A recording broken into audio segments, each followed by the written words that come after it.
It's time for Fluent and Chill. I'm Fluent and he's chill. How you doing, Jay? What's up, brother? Absolutely. Ooh, this is a big weekend in football, and we're going to talk about it. We're going to make our wild card picks. Your time. For right now, that's what we're going to call this, right? We're going to end the show with your time, which is your questions, your advice that you're asking for. We're going to end with that. But I want to start off with really 3 stories in the NBA. And I'm just going to, let's knock them off kind of one by one. I want to start with sad news.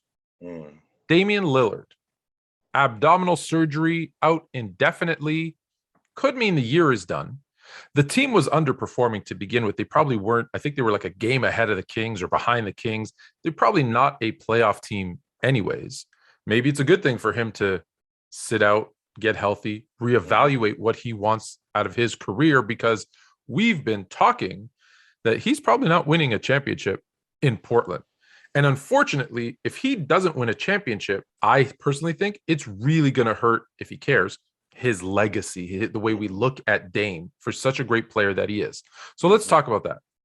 The obvious one is the team, and then let's go into what it means for him long term. Well, turns out it's not a season-ending injury. It looks like it's going to be about 6 to 8 weeks. It's his abdominal. It's an abdominal strain, but it looks like it's a little worse and it requires surgery. But he doesn't look like he's going to be out for the rest of the season. Now, before the season started, I had Portland. I think I had them around 7-8. And I think I told you I wouldn't be surprised if they did not make the playoffs. You did. You kind of said they're on that bubble, right? If they're lucky, maybe the play-in. Well, because when I look at their unit, they look like the same unit from 19 that went to the West Finals. But they didn't really do much in terms of upgrading the unit. They just look like the same team with Covington and Dame, and CJ's been out of the lineup. Nurkic has been in and out of the lineup. And everybody else in the Western Conference got better. So with that being said, if you're not improving your roster, not just not improving your roster, but if you're not improving as players and you're not improving your roster, that's a bad mix. Yeah. So when I think about what Dame means to the Portland Trailblazers, I mean, he's on the same page with Drexler. He's on the same page with Bill Walton, those guys, in terms of notoriety and popularity. However, I think they did him a disservice by not upgrading that unit and getting better. Now, Dame might be loyal to a fault. He might be loyal to a fault because I don't think that they can win, not just with that roster, but we're talking about Dame is in his prime. He's only 31 years old. So I think Dame, barring any more health issues, I think Dame he got 3, maybe 4 more years left at this level before he starts to slow down. But when I look at what they've done in Portland, I think that they did a disservice to him these last 3 years. And I'm not sure. I think that not just the Trailblazers, but the fans, I think that they're going to run Damian out of Portland strictly because of what they've done for him, the lack of what they've done for him. They're going to put so much pressure on him that they get to the point where he's got to leave, even though he doesn't want to. Yeah, he clearly doesn't want to leave, and that's people commend him for that. Other people say he's crazy. He should go and chase that ring, which is, listen, that's what most superstars have done of late. The other thing is that you remember the beginning of the season, he wasn't playing that well, and they started to question, well, maybe that prime is ending early. I don't think that to be true. My concern is, it's funny you brought him up. He's on the level of Drexler. People forget Drexler went to 2 finals in 3 years. Now they lost both, but he still made it. And that's something the Trailblazers, you were right. Like, I think, like you said, I think it was that 19 season where they Western Conference Finals, but that's been their pinnacle. And it's not like their regular, it's not, if I could relate it to maybe, not like the Philadelphia Eagles, always getting to that NFC championship game over and over and over again and losing. It's not like they're always making it to the top of the mountain, just not being able to. That was just one time. Right. That was just one time. And granted, the West is tough.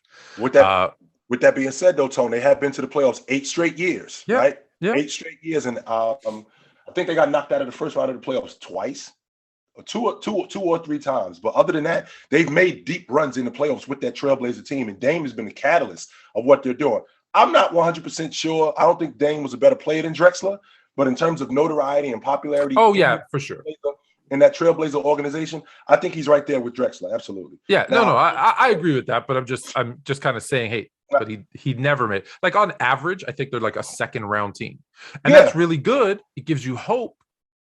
But in this day and age, if you don't win, right? So that's all I'm concerned about with Dame. And if let's assuming he's healthy, so let's hope he gets a speedy recovery from his abdominal surgery. Right.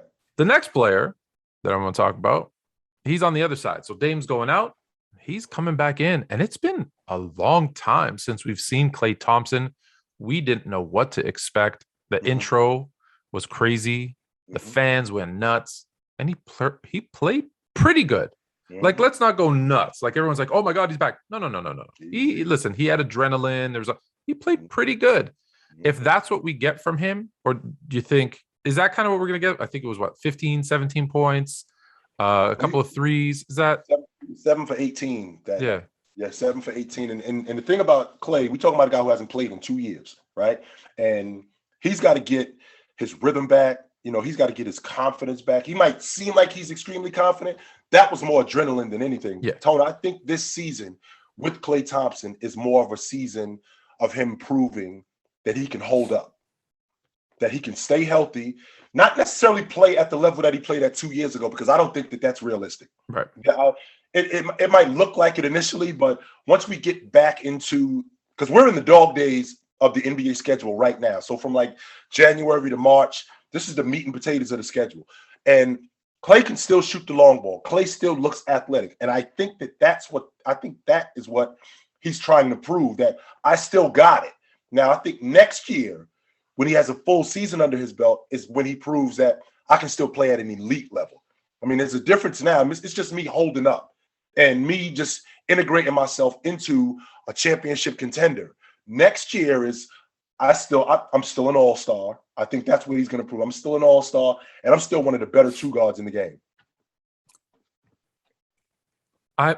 Okay, so I'm trying to think of where I want to go with this, because they're already the number one seed. So if they bring in even a bit of Klay, right, as just an addition, like, I don't know, are they going to start him? Are they going to come off the bench long term, right? That's an extra really, really, really good shooter. And I'm not going to say great, because he's a great shooter. I don't know what kind of shooter he is today, right, after 2 years off. So that's why people say he's great. He's one of the best. Yeah, historically. I'm saying today, after the injuries, I'll say he's a really, really, really good. He's on that cusp. We got to see. You got a really, really, really, really good shooter coming in who could play a little bit of defense, right? Even give you 20 minutes a game. Are the Warriors the favorites? Well, I'll tell you what, Tone, I look at that. I don't know if they can beat Phoenix in a 7-game series, but I'm looking at this unit. Steph has played himself. He's playing himself out of the MVP talk as of late. And I think a lot of that has to do with what they were trying to do in terms of getting him the 3-point record. But they got a really good team, Tone. And not only do they have a good team, that team's been together for a while now. And I think that's the key. Andrew Wiggins, he's playing like an all-star caliber player. Now, Draymond's been out of the lineup, and we got to get Draymond back healthy and get him back in the lineup. But Jordan Poole has been great for them. Like I said, Andrew Wiggins has been at an all-star level. Wiseman, I think, is the difference. And the reason why I say Wiseman is the difference, Tone, is because when they get Wiseman back in the lineup, and they're going to have to deal with these teams like Utah, Phoenix, where they got legit bigs, Wiseman can possibly neutralize Ayton. He can possibly slow down Rudy Gobert and make things difficult on these guys. And that opens up their offense even more, because now I got an extra rebounder. Now I got an extra scorer. Now I got an extra guy that I can go to on a block for buckets. Now I got an extra shot blocker and rim protector. And that's big for them. So I think Wiseman is the difference in what they're doing. What's the news on Wiseman?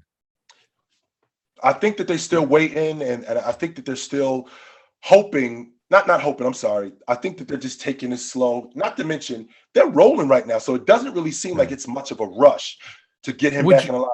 Would you, I know we're not supposed to do trade rumors, but would you trade Wiseman? None of the core, just Wiseman and, I don't know, a pick or something, to Indiana for Miles Turner? I would absolutely entertain that. We could absolutely have a conversation about that. Because I think you could sell Indiana on Wiseman's going to be, long term, has more upside plus a pick. And then it brings in Miles Turner, who can come in, boom, start today. Right. And you have a front court of Turner, Green when healthy, right? Curry, Poole, let's say Klay, like that's a lineup I don't want to play. Well, not only that, Tone. When I look at Miles Turner, he's exactly what they need. He's exactly. He's a rim protector. He's a long ball shooter. He clogs the lane. He's extremely athletic, and he fits into exactly what it is that they're trying to do. So Yeah. I would absolutely entertain that conversation. Yeah, I don't know what Indiana's looking for, but I know that, everything has pointed to the fact that he's underappreciated. He wants out. Indiana's kind of feels like they're always just they call it retooling, but let's be honest, I feel like they're always just rebuilding, because even when they have talent, they're just there's always something happens and they don't perform up to what they should. So why not take a chance on the young guy and a pick or two? And listen, if I'm Turner, I would be very happy. Well, if I were to be traded anywhere, I'd be very happy to be traded to the Warriors. I think Indiana's been snake bitten, though, Tone, because when you look at what they were doing in the bubble, they made the playoffs. So then the next season, they're high on these guys. Sabonis is coming back better. CJ Warren is going to be a lot better. Turner's going to be better, only except CJ Warren missed the whole season. Then Karis LeVert, he came back in the lineup later on from getting traded from Brooklyn. He had an illness. So They've basically been snake bitten in terms of talent. I think that they got a really I think they got a really talented team. I think the problem is they've been snake bitten with injuries, and now the word is that there's possibly going to be a fire sale at the trade deadline. And I've heard LeVert, Sabonis, Turner, like all of them. And Tone, I am certain if there's going to be a fire sale in Indiana, teams are going to be lined up for that talent that they have. Absolutely. All right, so I'm going to throw out some numbers at you. I'm going to tell you what I thought, and then I'm going to ask you a question. Okay, if you're ready for all of that, and this goes out to everybody listening as well. If you haven't followed or subscribed, get into those comments. We read every single one, and we use in the show. So make sure to do that. 53-ish. I'm going to round up 53%. If I told you Russell Westbrook 53%. Could you guess what that 53% represents? Well, I wouldn't think that it was shooting the long ball. That would not. No. Wouldn't be shooting the long ball. If he was shooting 53%, would it be from the floor? And he might be on a roll shooting 53% from the floor, but I'm pretty confident that it wouldn't be from the stripe neither. 53%. That's his field goal percentage on dunks. So he's only making half of his dunks. Wow. Not layups, not 0 to 3 feet, dunks. Yeah, he misses a lot of dunks. I'm going to throw up another number at you. 20%. 20%. I would actually think that was shooting the long ball. That's his 3-point shooting, not including the corner threes. So not including the 22-foot corner threes, 20% from 3. Mm-hmm. So that's what people will bring up and say, well, Russ is the problem. Right. And I'm sorry, almost 6 turnovers a game. Yikes. I think it's 5.7. I'm rounding everything up. So I'm sorry. Actually, the 20% I rounded down. Either way, the numbers are scary. So if you're trying to make a case that why are the Lakers losing, you could easily say, well, as good as Russ is, he's putting up 29-9 and, that stuff. But when you look at how he's getting there, you could make a case he's holding the Lakers back, even though they've played better of late. They've won games of late. Mm-hmm. We're talking holistically. For me, and I've said this to you before, I think the problem is coaching. I think you have a star-studded cast. Mm-hmm. Look, are they in their prime anymore? No, they're all a little bit older, like the stars when we talk about Melo and LeBron and even Russ to a certain extent. AD not older, but you gotta treat AD because of his injury history. You have to treat him like an older player. And so that core of superstars needs to be finessed a certain way. And then obviously you have a bunch of talented, good shooters, younger guys. Mm-hmm. But my thing has been, I don't think Vogel has done a very good job of understanding the game, like in game, because I see instances where guys are getting to the rim. Dwight Howard's still sitting on the bench. Mm-hmm. Guys are shooting the long ball. Dwight Howard's on the floor. Like, you're not making in-game adjustments. That's just a minor example, but there's tons of them. And so that's been my thing. I've always said, I think Vogel hasn't put an offense together to get these guys easy buckets. And that's my problem. The question I'm going to ask you is, whether you think it's Russ or coaching, there's another thing that's got me really nervous. When I see press conferences, and Russ looked sad. Like, I mean, he looks really down. And he mentioned this one thing, or did one thing. They asked him about being the point guard of the Lakers, and he laughed. And I believe his quote, and I'm paraphrasing, don't quote me exactly, but was point guard. Who's a point guard of the Lakers? I feel like there's something else. I don't know if it's him and LeBron. I don't know if he's lost his confidence, which would be, that's even worse. I'd rather it be there's a beef between two players because you can hash that out. If he's lost his mojo, as it were, when you see him in those press conferences kind of head down and he's not, even when he puts up a good stat line, he just doesn't seem like, did he expect something different in LA other than you have to win every single game and win a championship? Because that's what it means to be a Laker. I hate to say it. Like, if you come to LA, you might not be able to handle it because you're expected to win a championship. Like someone said to me, I'm going to go rewind it a second and then I'll get to your thoughts. I made a joke. I make a lot of jokes. People don't always get my humor, but I made a joke and I said, hey, someone said, oh, the Lakers need to make a trade. And I'm like, oh, would you trade AD for Lonzo Ball, Brandon Ingram, Josh Hart, like that same trade back basically? And I didn't mean go back and reverse the trade. I meant like today, trade them and get like 3 or 4 really good players. But of course, everyone took it as go back and make the trade. And a lot of the comments I got was, what do you know? We're as Laker fans, I guess people don't know that I'm a Laker fan. As Laker fans, it got us a ring. And my response was, we're the Lakers. 1 ring doesn't mean anything. We got 17 of those. We're number 1. I don't want to win 1. If I trade for AD, I want to be like when Miami, not 3, not 4, not 5. That's the expectation of Lakers. So when you say it was a good trade, we got 1. No, that's not acceptable. So did Russ never been? Russ has never been. Oklahoma City, no expectations. Houston, let's be honest, no expectations. Washington, no expectations. Right? Just be better. Not win a championship or bust. Is that playing on him? Or do you think it's something? Is it LeBron's taking the ball and it should be mine? Don't leave out the fact that he is from Los Angeles too. Oh, I know. Yeah. Don't leave that out too. That's very important. The fact that he's from Los Angeles. And when you talk about what the expectation is for the Lakers, it could be a lot for a lot of guys. And I don't think Russell Westbrook, who has been a perennial playoff appearance guy, I don't think that he was in the dark about what was going on with the Lakers. In fact, I think that he went to James understanding that, listen, my legacy, you've already cemented yours. My legacy is going to be about winning.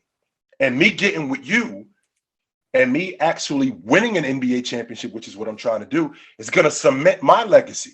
So what I need you guys to do is I need you guys to be on the ball. I need you guys to be super sharp. So Russ isn't coming home for a homecoming, so to speak, and to be partying and to be in the limelight. No, I came here to win.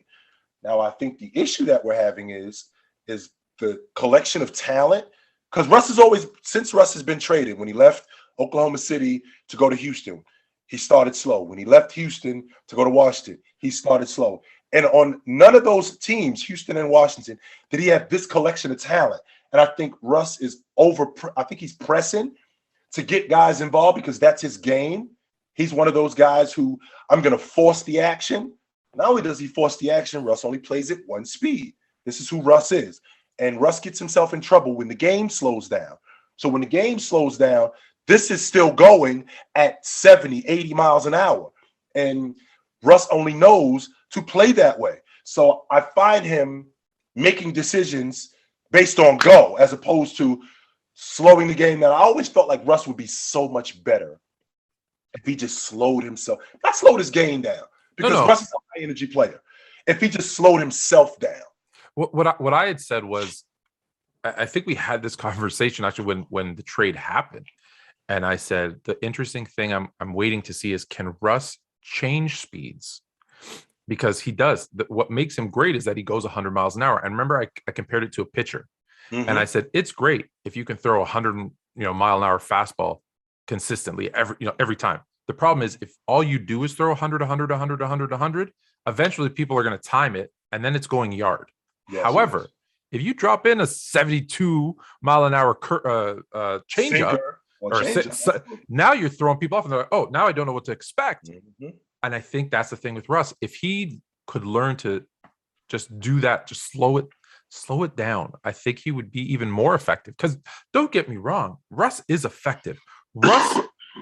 Russ is an all-time great player. I'm not like, I think we undervalue Russ. We underappreciate Russ so much. It's actually, it hurts sometimes when I see what people are saying about Russ.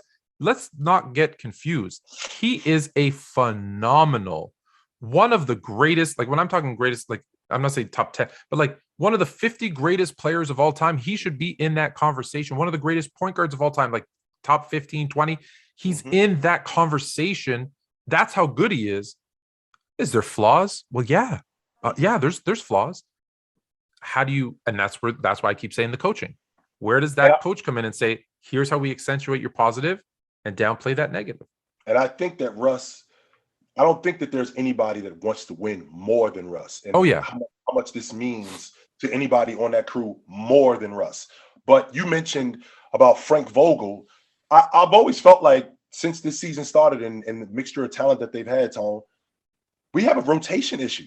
I'm so glad that he got rid of that Rondo, Russ, Dwight Howard, DeAndre Jordan lineup. I'm thinking, what is that? Get that off the court. That's not going to work. Absolutely not. But when you got a new mixture of guys, you try things and you recognize that this doesn't work, that doesn't work.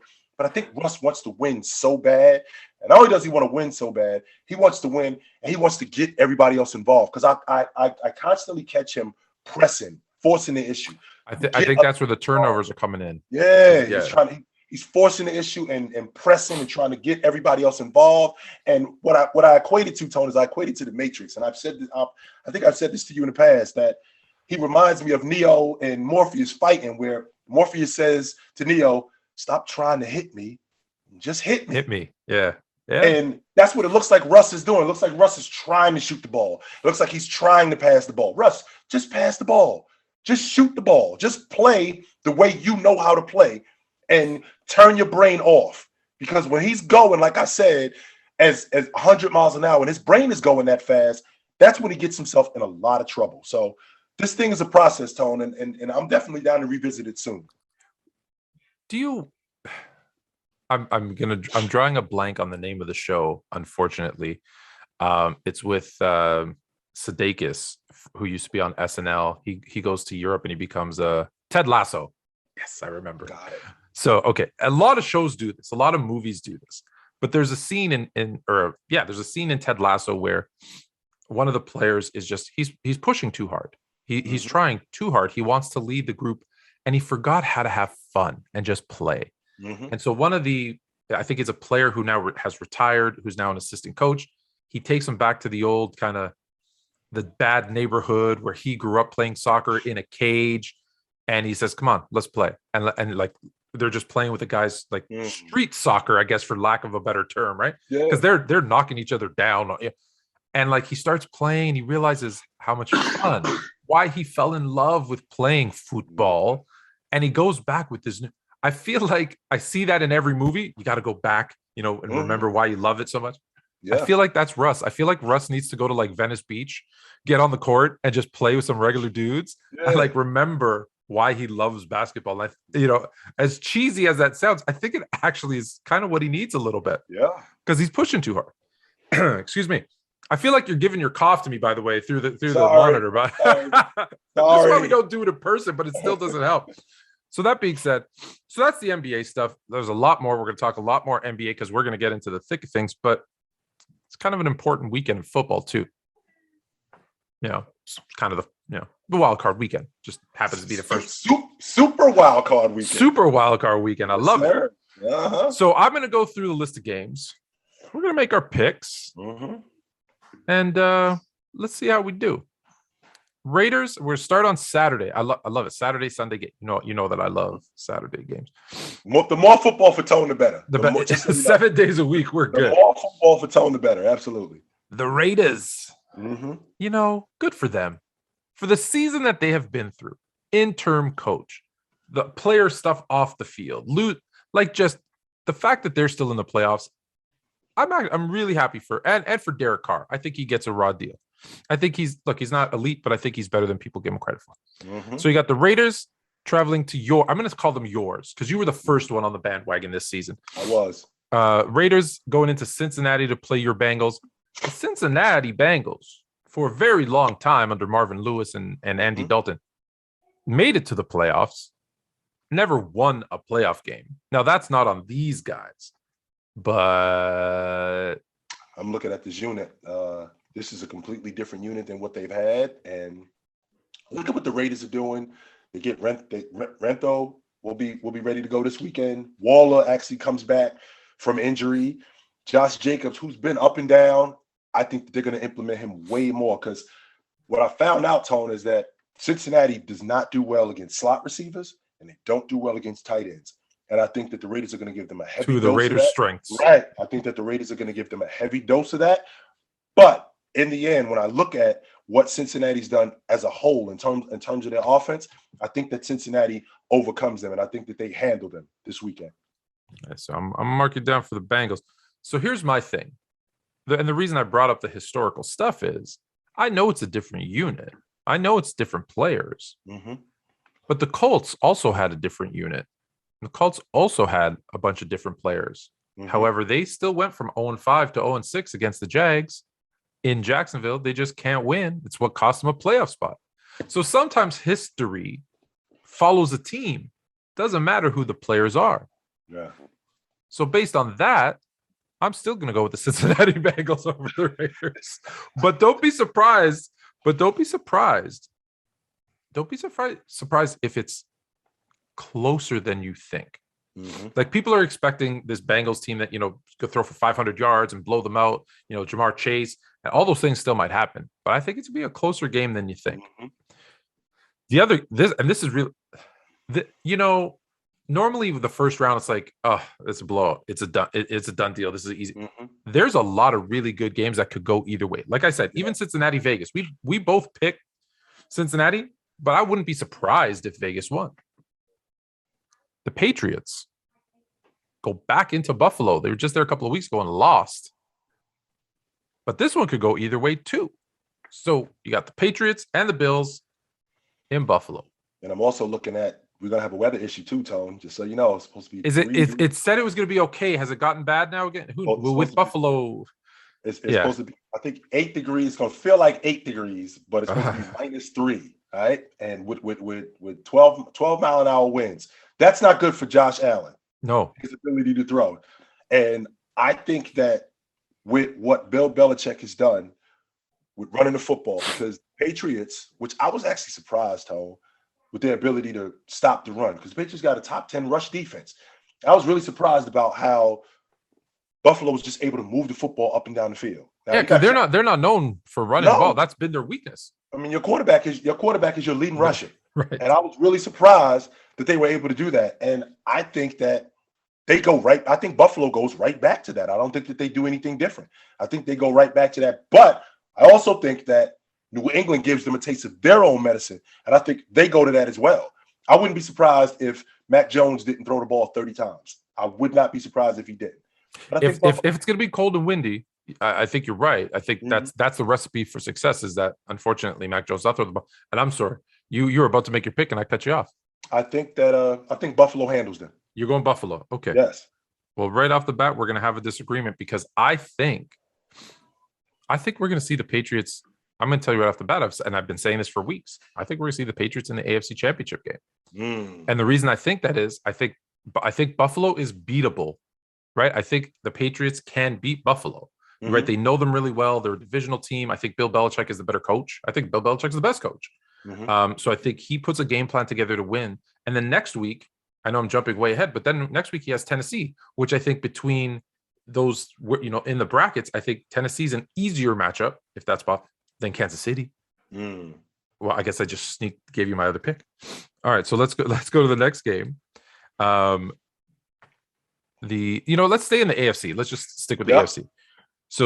So now you already know my pick, because I told you facing the Chiefs. The Steelers and the Chiefs. I want to make sure I wasn't bugging out, Tone, because I think I heard that Ben Roethlisberger said the line was like 20, and I'm thinking there's no way that the line is 20 against the Steelers. But I wouldn't be surprised if Kansas City handled. And when I say handled, I don't mean 7 points. Or I wouldn't be surprised if they absolutely handled Pittsburgh. Pittsburgh, in terms of their defense, T.J. Watt gets to the quarterback with the best of them in the game. No question about that. They've got great defensive ends. They're great against the run. The problem that they have is on offense. And the one problem that they have on offense is the guy under center. He is the difference. When you play against Kansas City, you are going to have to score. And I don't mean you're going to have to score 10 points, 14 points. You're going to have to score a lot against them. And I don't think offensively Ben Roethlisberger can get that done, which is why I think Kansas City handles them. So to be clear, BetMGM has it at the Kansas City Chiefs being 12.5 favorites, not 20. But I'm gonna read you a quote. And before I read the quote, I'm gonna tell you, this is either the most defeatist I've ever heard a starting quarterback in the NFL sound, and they're done. They're gonna lose by 50, or this is brilliant. And he's basically saying no one, including us, is giving us a shot. So let's just go out there and kill them. And they shock the world, right? Like one of those two things. Because here's the quote from Ben Roethlisberger. We are probably 20-point underdogs, and we are going to the number one team. I know they aren't the number one seed, but they are the number one team who have won the AFC the last 2 years and arguably the best team in football, Roethlisberger said. This is now in bold. We don't have a chance. So let's go in and have fun. That's his direct quote. We don't have a chance. So let's just go in and have fun. That's absolutely, Tone. Oh, it's either brilliant. Yeah, that's what it is. It's reverse psychology. That's right? Absolutely what it is. We've got nothing to play for. So let's just go out and do it. If this game is close, now I'm going to pick, I've obviously said, I'm going to pick Kansas City. I think we're both picking Kansas City. But if they're even close at halftime, I would be like Kansas City better look at that and say, because here's the thing, he's lulling Kansas City too, right? He's not just hyping up his team. If they go in and think, these guys, we've already beat them, they're going to be in a dogfight because that team, as each minute passes, that the game is close, TJ Watt, Najee Harris. Don't forget, Najee Harris doesn't know any better. He's a rookie. He doesn't know. He's going to go in there and just play, right? And Roethlisberger's like, I'm done. I should already be done. I shouldn't even be in the playoffs. So let me sling it. I don't care. I'll throw 5 picks. No problem. I'm throwing it deep. Deontay Johnson, catch this. Claypool. I don't know if Claypool's catch this. Whoever's there, just hear it. Take it.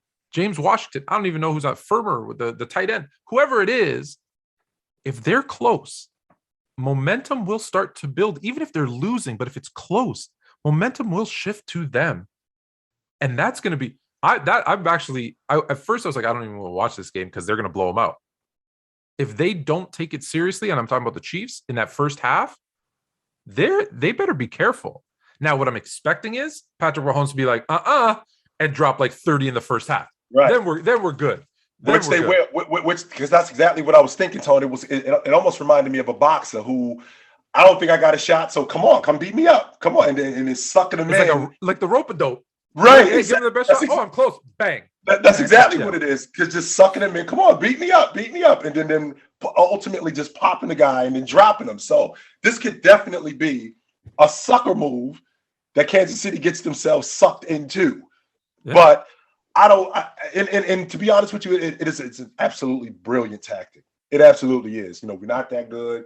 They're the best team, even though they're not the number one seed, they're the best team in football. They're the best team in football. We're not that good. And, we're just going to go out here and we're just going to play. Just have fun. Yeah. We're just going to play the way we know how to play. They're going to beat us up only to find out that they are absolutely serious about what they're trying to do. So, but I don't think Patrick Mahomes, I don't think Andy Reid I don't think any of those guys are falling for that. Absolutely not. Let's hope not, because listen, I love my Pittsburgh fans, but if I have to see 2 weeks of Ben Roethlisberger in the playoffs, can you imagine? I'd be really disappointed. All right, to the NFC.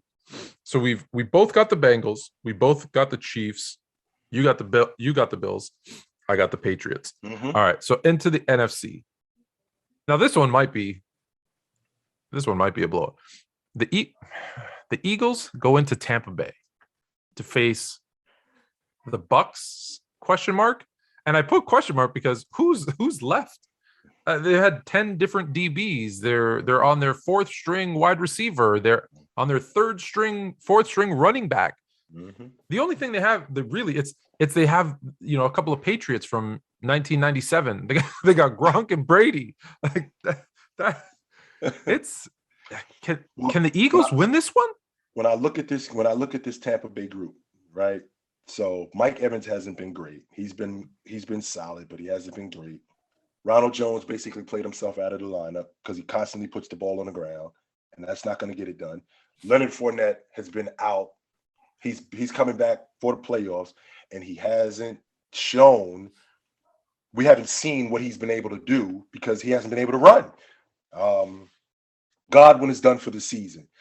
Now, that defense, Shaq Barrett's going to be ready. So that defense is going to be solid. But that offense, this is the most banged up that I've seen that offense.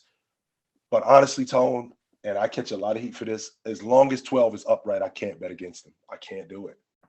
And I think that Philadelphia, with what that offense looks like, and definitely going to Deontay Smith more, because Tone, he reminds me more and more I watch him. He reminds me of Marvin Harrison. That's what he looks like to me. But if they involve him more in that offense, I think that they got a really good shot. But I just can't bet against it. As long as 12 is upright, I can't bet against it. I can't. Yeah, I think one of the things that Tampa Bay has been consistent with, not as good as last year, but still consistent, is stopping the run. Mm-hmm. And Philadelphia has shown, like, if they can't get the running game going, they're not very good. Mm-hmm. And so I think it's still just a big win for Tampa Bay. Jalen Hurts is going to get some really good, well-needed playoff experience, which I think is great for any young quarterback. But to think that Philadelphia can go into Tampa Bay and win, I don't think that's going to happen. I'm going to skip one game because I want to end it with your Niners. So I'm going to skip to the Monday Nighter. And can I just say, he can't handle it. It's Christmas again.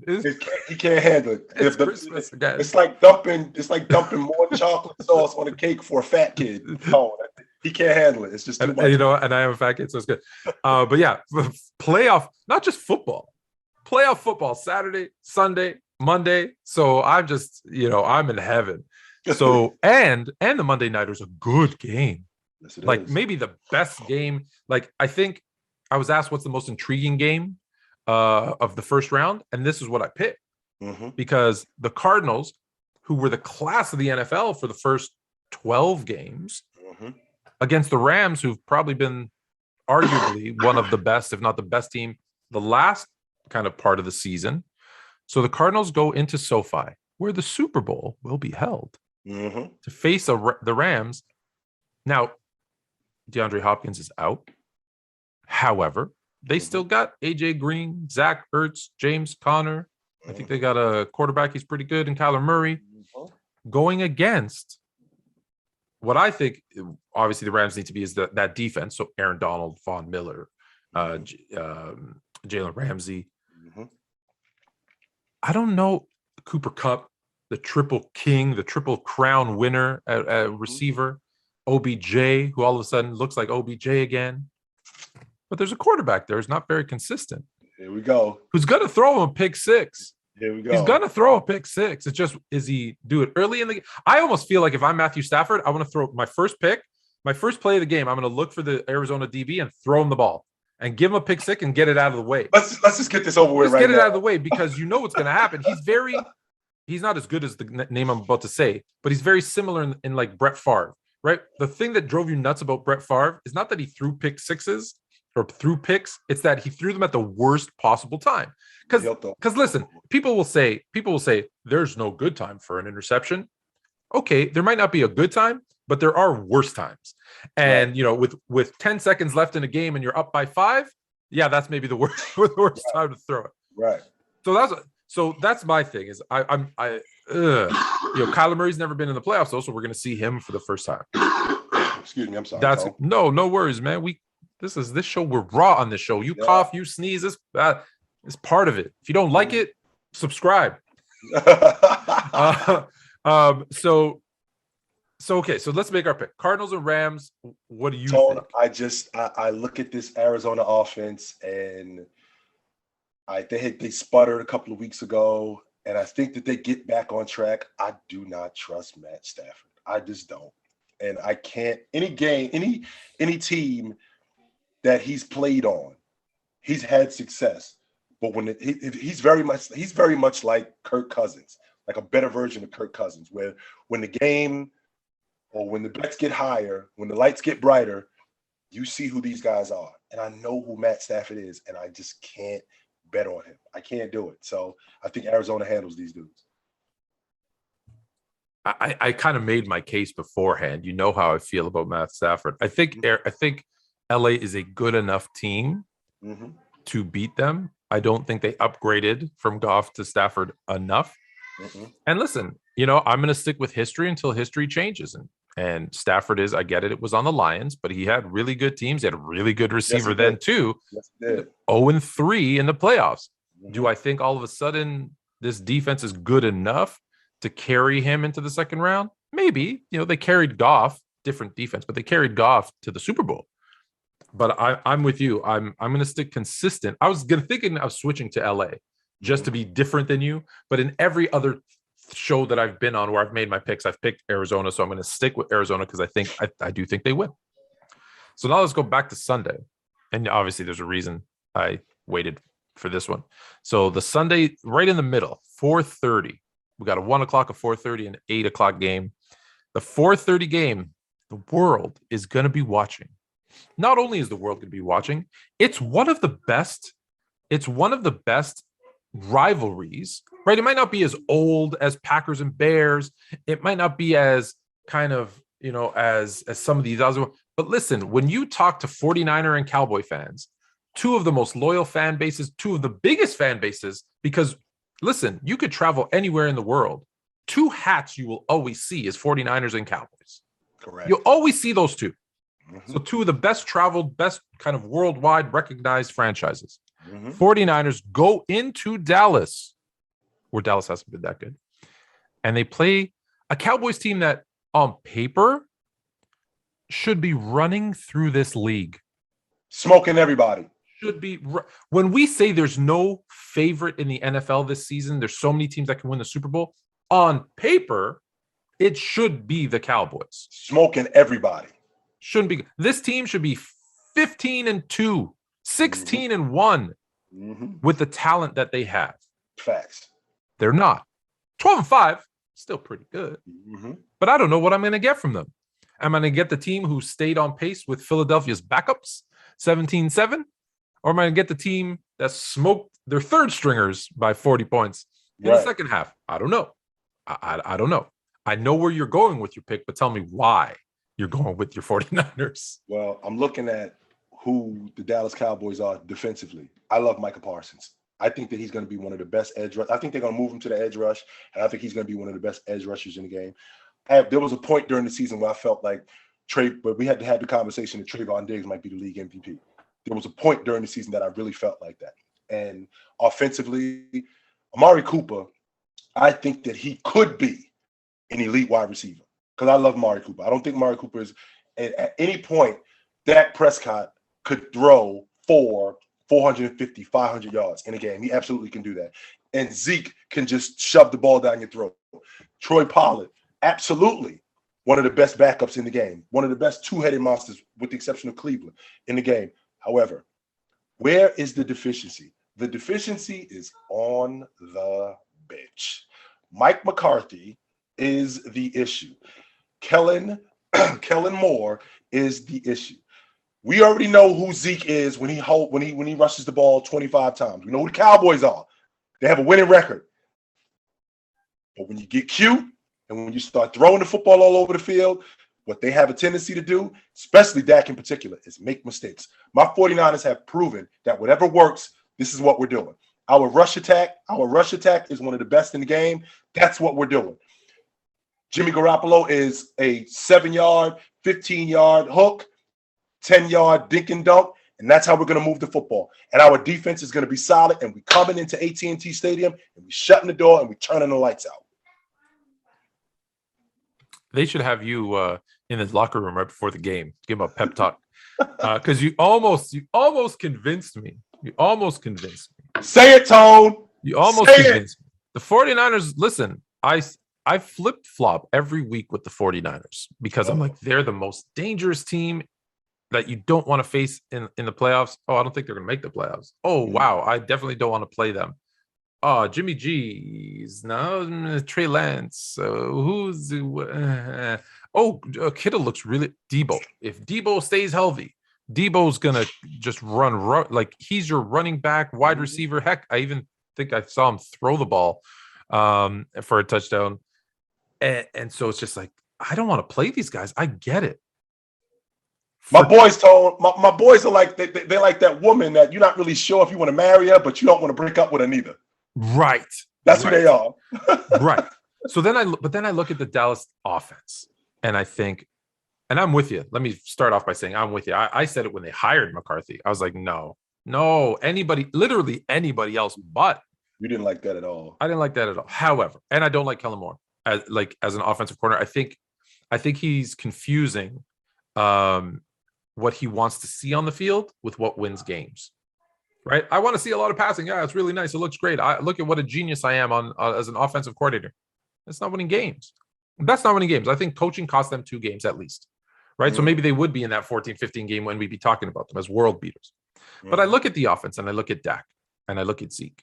Look at Pollard. I look at Cooper. I know they've lost Gallup now, but maybe they bring. I don't know. Right? They lost Gallup, right? I think they lost Gallup.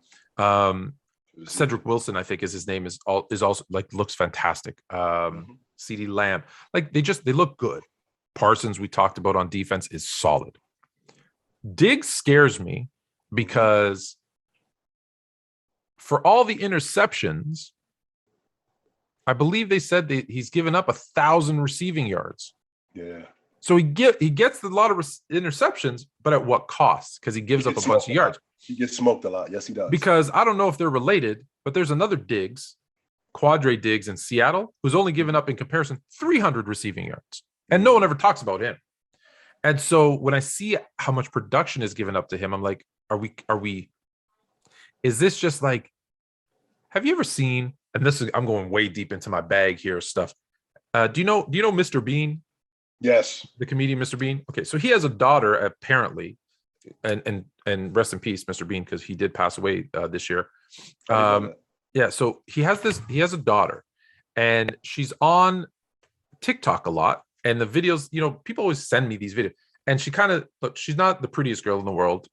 Right. Let's just be honest. And then she puts on this makeup and she goes, now look at me. Right. Because she looks like Mr. Bean without makeup. And then she puts on her makeup and she looks like the most beautiful woman you've ever seen in the world. Wow. And that's what I feel about Diggs. All those interceptions are the girl with all that makeup on. And then like when I see the yards, I'm like, oh, it's like me. It's like me as a woman. Not so pretty. Face off. It's like, yeah, it's just like, oh. So I don't know what to get. I don't know. Is he gonna give up a bunch of yards to Debo, or is he gonna pick off Jimmy G? Yeah. I don't know. So I think so. I'm like, okay, I'm just gonna flip a coin. Yeah.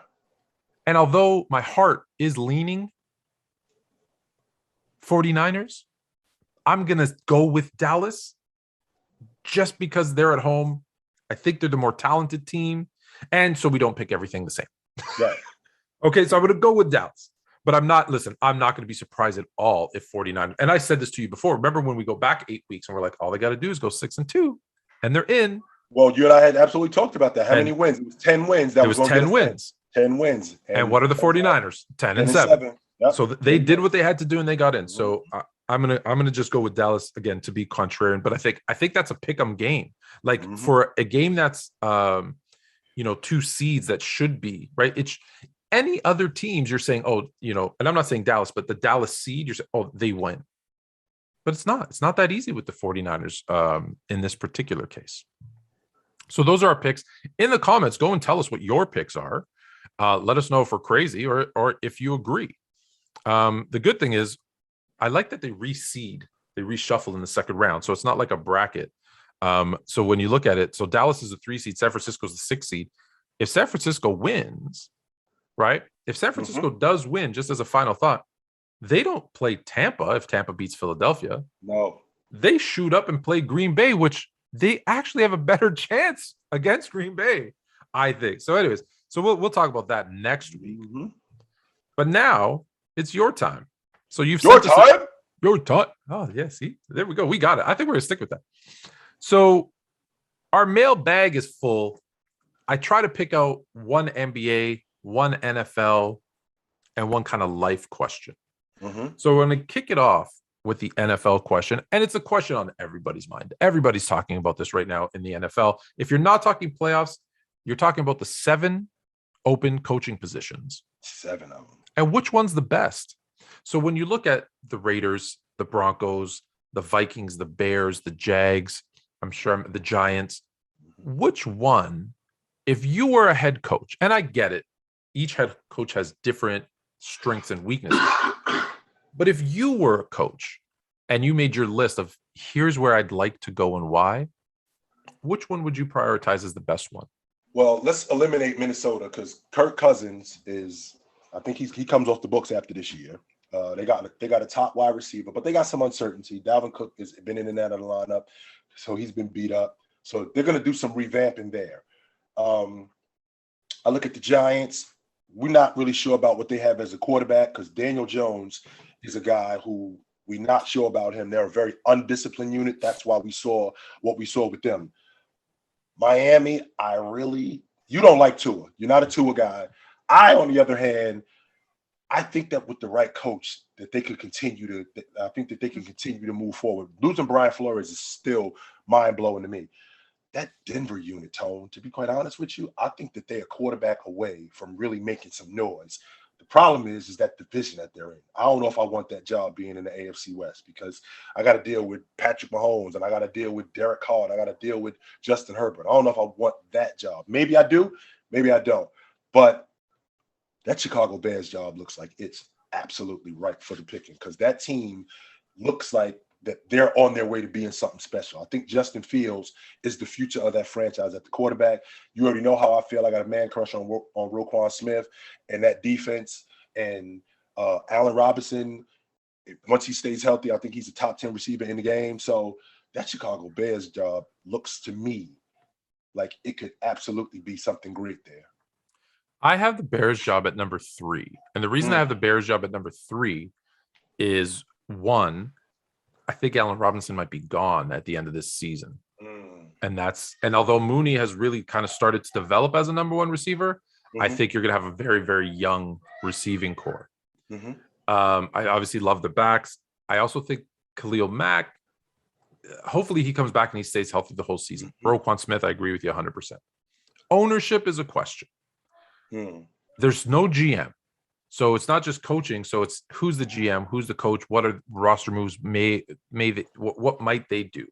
Uncertainty. Justin Fields, I agree. I think looks good. So I'm hopeful of the Bears. So I have them at number 3.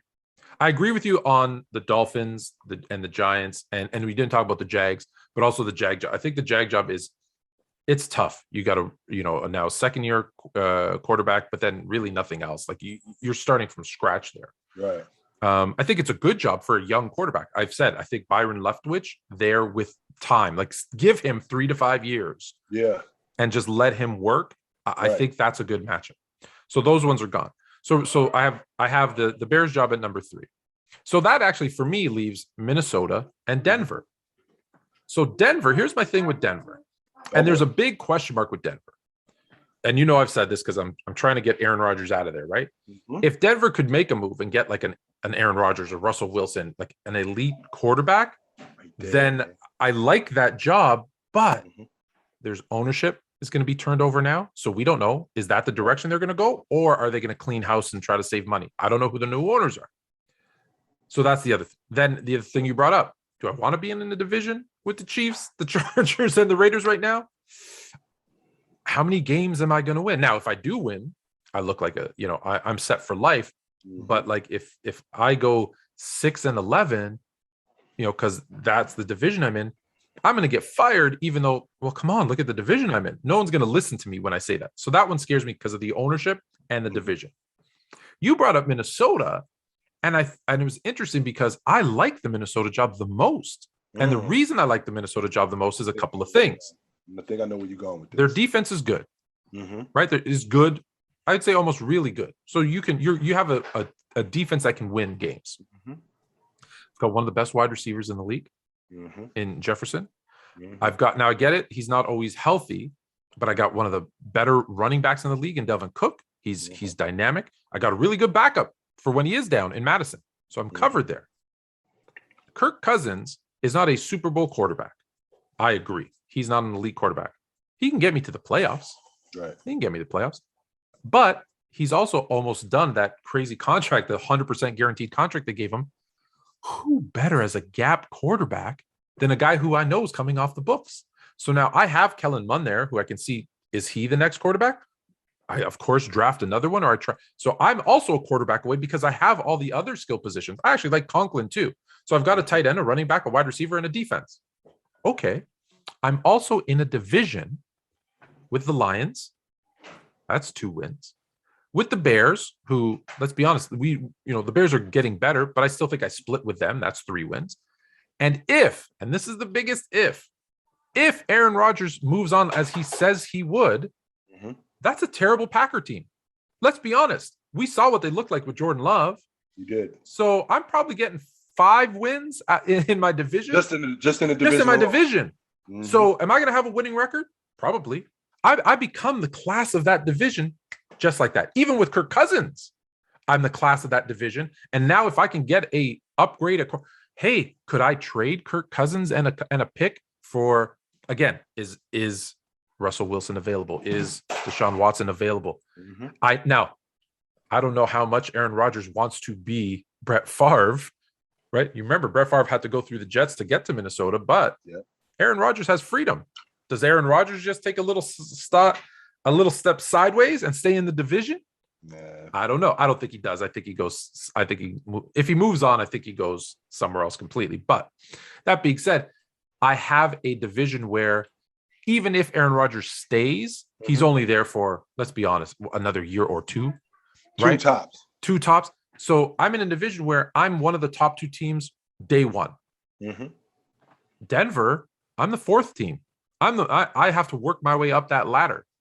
So if I'm saying, hey, where am I going to have the most success right away and have the pieces right away? I think it's Minnesota. Because don't forget, Zimmer, the only reason he probably got fired is because he missed the playoffs 2 years in a row. But it's not like they were terrible this year. They were still fighting for that playoff spot. Right. And before that, I think they were in the playoffs every other year. So it's not a bad team. It's not a bad franchise, right? Like it's cold, but I got a dome. I'm okay. So I think there's a lot of opportunity to upgrade. And again, some people like Kirk Cousins. I don't. I have a lot of opportunities to upgrade my quarterback. And just think about it. I already have a good one. There's a lot of teams that don't have a good one.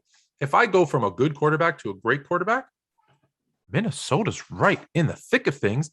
And I'm in the NFC, which I know, which this is what I know. My division, there's no runaway team.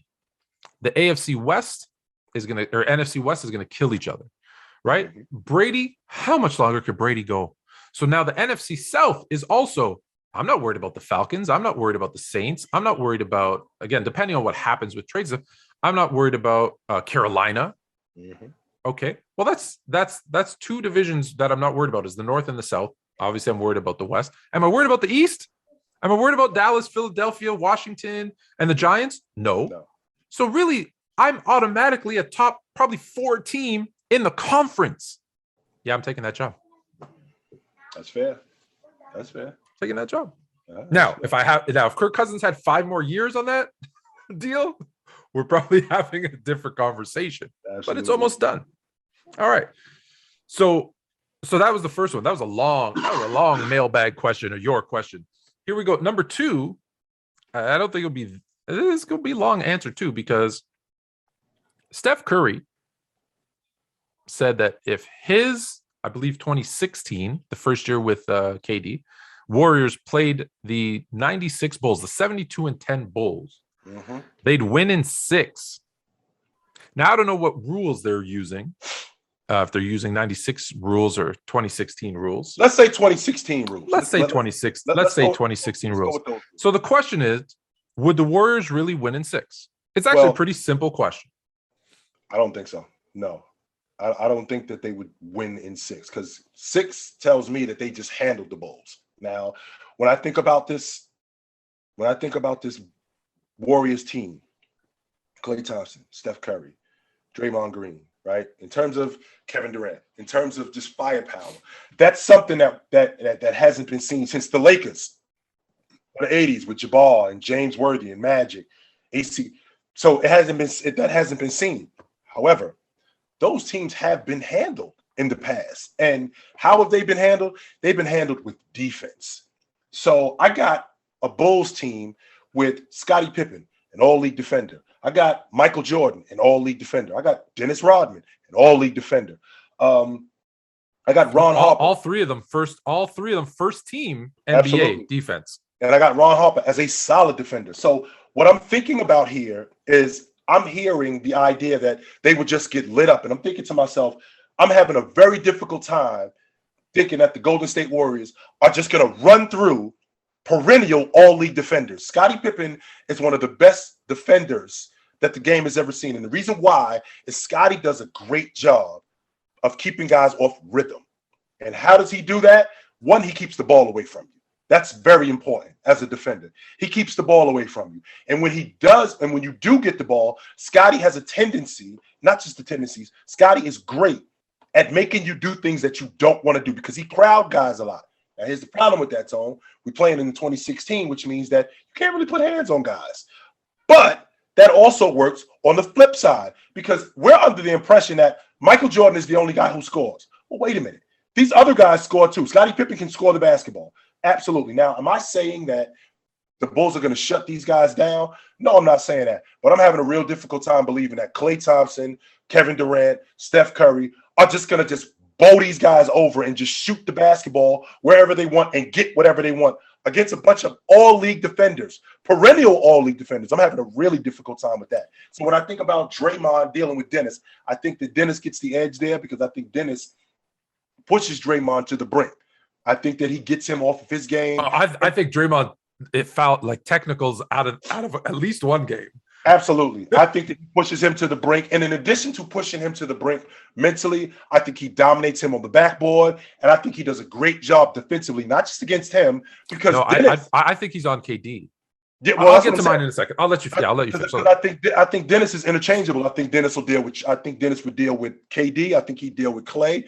I even think that he would deal with Steph from time to time. So he's interchangeable in that aspect where he can handle himself against a lot of different guys. So I'm having a difficult time believing that the Bulls would lose to these guys in 6. I think we can have a 7-game series, and I think that the Bulls could very well beat them dudes. So you brought up a lot of the points that I was thinking of, and here's my thing. As much as, okay, they can't put their hands on guys, they don't have the hand checking. But you know what they could do? Well, they could play zone. And guess what? If you got to switch off between Pippen, Jordan, and Rodman, I'm okay, right? Like now, let's call a spade a spade. I think Curry is too quick and probably does get by Jordan at that point in his career. But here's what I'm thinking of. Listen, say whatever you want about Kevin Durant. Mentally, he is not the toughest player you've ever known. Okay, no, mentally. No. You don't think Dennis Rodman can get into his head? Absolutely. You know, and that's the part where I'm like, okay, so he could throw KD off a little bit, but right? I think Jordan, if I'm playing man to man, I put actually Jordan on Klay because as good as Klay is most of the time a spot up shooter. Well, that allows Jordan to just stand, like give him a breather so he can focus on defense. You put 6'7", 7-foot wingspan Pippen who can guard Steph full court. He's gonna have a really hard time. He's still going to, don't get me wrong. Let me say this. When I say shut down, no one is shutting down these guys. These on either side of the ball, on either team, these guys are all like when people, he would shut down Malone. No, you wouldn't. Malone's going to score 20. Curry's going to score his 20. Jordan's going to score. Like No one's ever shutting these guys down. And everyone brings up, I think, T-Bull or whatever that guy is, Viable. Yeah. They always bring him up about Curry. Like there's one game. So I think the matchups defensively is, as much as the Bulls probably never saw an offense like that before, they've never seen a defense like this before. My other thing is this. I always look at, let's look at the record. Well, the Bulls had a better record. They won more games. Number two, and this is the one that really puts it over the edge for me. In the month of December, at the Warriors' peak, they lost twice in the same month to the Memphis Grizzlies. Are the 96 Bulls better than the Memphis Grizzlies? I think they get at least 2 wins. Like, so to think that it doesn't go 7, I just think now you're just being a fan, right? Like it's the Warriors in 4, or someone's going, it's the Bulls in 4. No, it's flip a coin. In my opinion, it's flip a coin in 7, because it's all going to come down to who keeps their head. And I think that's where the Bulls are better, is on the mental aspect. Where the ball bounces, and we know this, it's just the ball sometimes just bounces in your favor. Correct. And that could go either way. And shooting. If the Warriors are hot, they're winning it. If the Warriors go cold, which we've seen Kevin Durant, Curry, we've seen them go cold. We've seen Curry just kind of out of games, especially in game 7s in the playoffs. For as great as he is, what do we always say about Steph? Oh, and it's, in those big series. That's why he's never the finals MVP. Yeah. So do I trust him in this superstar matchup? Right. Nope. He's going to act like he didn't do that? Yeah, we're going to pretend that didn't happen. Yeah, that did happen. So if they're not even, I wouldn't even say cold, if they're lukewarm, then it goes the Bull. So that's why when I say this, I'm not even picking. I'm saying literally flip a coin in 7. If that's your answer, I'm with you 100%. If you say 4 or 5, even 6 to either team, I'm like, you're not really paying attention. You're not really paying attention. So I hope that gives you your answer. Now, I'll go Bulls just because I don't know if you pick. Okay, let's say you had to pick. Who would you pick? The Bulls in 7. All right. Last question. My parents want me to go to college. I want to get to work. What should I do? Hey, college isn't for everybody. I think the most important thing with college for me. And so let me just time out. When the question is college, so because we have about 30% of our listeners are in Canada. In the US, college and university are interchangeable, that word, because you can get a degree in both. In Canada, I don't know if you know this, you get a degree, you get a university degree, or in college you can get like a diploma or as an associate, it's different. So I know that's not clear, but just so you know, when I say college, university, same thing. Well, I can always just get to work. And a lot of times you don't want to delay that, but to find out if college is for you or not is very important. Very much so. And you don't actually need college, but then there are some instances where you do. It depends on what it is that you want to do. And in this particular situation, if you don't need college, if the job that you want to do, if college isn't necessary, then maybe you shouldn't waste your time. But with that being said, to go not to appease your parents, but to go just to make sure that I went to school, college isn't for me, I want to get a job, and this is how I'm going to do it, then that absolutely works, because now you kill 2 birds with 1 stone. I went to school, I went to college for a year, I went for 2 years, college isn't for me, because college isn't for everybody. And you don't have to go to college to get a good job. You do not. Yeah. So here's what I'll say. One, I'm going to start with, because you said kill 2 birds with 1 stone. And I have a series on TikTok now where quotes gone wrong. And I would change that to kill all the birds with all the stones, because I just don't like birds. That'll be the next one. So you got a preview of quotes gone wrong. That being said, if it was my child coming to me and saying, I don't want to go to college or university, because I'm actually a big proponent of just go get your education, because then there's always that thing that's your fallback, is your degree or your diploma or whatever you get. If one of my kids came to me and said, I'm not going to do this, my first question would be, well, then what's your plan? So to you who's saying, hey, I don't want to do this, then what's your plan? If your plan is, I'm going to sit in your basement and play video games, then we're going to have a problem. Unless you're getting paid to play video games, because that's actually a job now. Unless you're getting paid to, then we have a problem. If your answer is, I don't know, then I'm sorry, you're going. If your answer is kind of, just I want to bum around Europe with your money, again, we may have a problem. Now, maybe I say, okay, take a year on me, but if you come to me and say, I'm really passionate about plumbing, electrical, right? I'm going to use those as the first example. Say, so I'm going to get an apprenticeship with an electrician, with a master electrician, and that's the trade that I want to be. You've always seen me tinkering around. That's what I want to do. I'm like, okay, because to your point, some jobs need it. If I want to be a doctor, well, then I got to go to school. Right? I want to be a lawyer. Okay, well, I got to go to school. I might be a really, really, really good salesperson. And I'm like, I'm going to go do sales. Cool. As long as there's a plan, I'd say take it. If there's no plan, to your point, well, then I think you need to go. Or if you are going to work, maybe you can work it so that, because you can do it online now too. Well, maybe you, instead of taking the full course load, maybe you do that job that you love or that apprenticeship and take a course or two. Because I will tell you, as knowing people who haven't, I will tell you, but I didn't finish. When I got hurt and my basketball career was over, school was over for me too. And then I regretted that and I had to go back. And when you go back 10, 20 years later, and I mean online, mind you, but it's hard. It's really hard because you've got, life is there and life you're trying to, when you was 20. You're trying to do, you don't stay up as late as you used to. So you're trying to do a full-time job, raise a family, and do courses. That's really hard. So to your point, if you don't know what to do, go. Because for me, parents hate when I say this, university, college, high school, they really only teach you two things. One, how to acquire, retain, and regurgitate information. Because if you're going to be good at school, that's all you have to do is acquire the information, retain the information, and regurgitate it. Oh, wow, I got an A on my test, right? But two, there is a social aspect to it that you're going to learn the hard way. People aren't out for your best interest. People are going to stab you in the back. Some people are actually really good people that want to help, right? How do I decipher between those? Because they're all out there. So that's the other thing. I think those two things is and that's important, right? If you lock yourself in a room and do nothing, you're not going to learn those skills.